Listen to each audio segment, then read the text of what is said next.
ഈ 5-fold ministry പറഞ്ഞു ക്രിസ്തുവിൻ്റെ പ്രായത്തിൻ്റെ സമ്പൂർണത പ്രാപിക്കുവരും യഥാസ്ഥാനം. എൻ്റെ നിങ്ങളുടെ റൈറ്റ്ഫുൾ പൊസിഷൻ എന്ന് പറയുന്നത് എങ്ങനെ ക്രൈസ്റ്റ് ഭൂമിയിലായിരുന്നോ എക്സാക്ട്ലി ക്രിസ്തു എങ്ങനെ ഭൂമിയിൽ പരിവർത്തിച്ചോ അങ്ങനെ തന്നെ ഞാനും നിങ്ങളും ആകുന്ന നിലയാണ് എൻ്റെ നിങ്ങളുടെയും റൈറ്റ്ഫുൾ പൊസിഷൻ എന്ന് സ്ക്രിപ്ചർ പറഞ്ഞിരിക്കുന്നത്.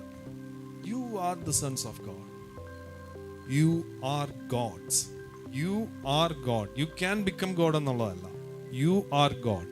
യേശുവിനെ അവർ കല്ലെറിഞ്ഞ് കൊല്ലാനായിട്ട് എടുത്തല്ലേ.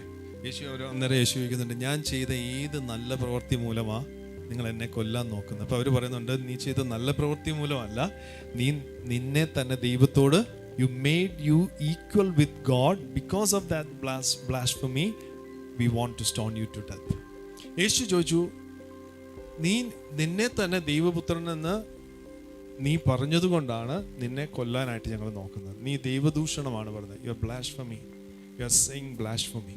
യേശു അന്നേരം അവരോട് പറയുന്നുണ്ട്, നിങ്ങൾ അത്യുന്നതന്റെ പുത്രന്മാരെന്ന് എഴുതിയിട്ടില്ലയോ? Psalms 82:6. നിങ്ങൾ ദേവന്മാരാകുന്നു. ദൈവത്തെക്കുറിച്ച് പറഞ്ഞിരിക്കുന്നത് എന്താണ്? പഴയ നിയമത്തിൽ അവൻ തൻ്റെ മഹത്വത്തെ ആർക്കും വിട്ടുകൊടുക്കത്തില്ല. നമ്മളെക്കുറിച്ച് ഇപ്പൊ എന്താ പറഞ്ഞിരിക്കുന്നത്? നാം ദൈവത്തിന്റെ മഹത്വമാകുന്നു. തൻ്റെ രൂപത്തിലും സാദൃശ്യത്തിലും we are created in such a way that we can host his presence. ദൈവത്തിന്റെ സാന്നിധ്യത്തെ വഹിക്കുവാൻ പറ്റുന്ന രീതിയിൽ ദൈവം സൃഷ്ടിച്ച ഒരേ ഒരു ക്രിയേഷൻ എന്ന് പറയുന്നത് ഹ്യൂമൻ ബീങ്സ്. നമ്മളെ കുറിച്ച് പറഞ്ഞിരിക്കുന്നത് നിങ്ങൾ യു ആർ, ഞാൻ പറയുമല്ല ഞാൻ ദൈവമാണ്. വെളിച്ചം ഉണ്ടാകട്ടെ എന്ന് കൽപ്പിച്ചപ്പോൾ വെളിച്ചമുണ്ടായി അല്ലേ? ആ ദൈവമാ പറഞ്ഞിരിക്കുന്നത് യു ആർ ഗോഡ്സ്. ദൈവത്തിന് കള്ളം പറയാൻ പറ്റാത്തത് കൊണ്ട് I am God. You are created in the image and likeness of God.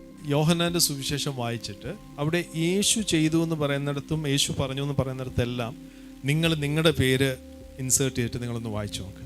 അതാണ് നമ്മളുടെ യഥാർത്ഥത്വം.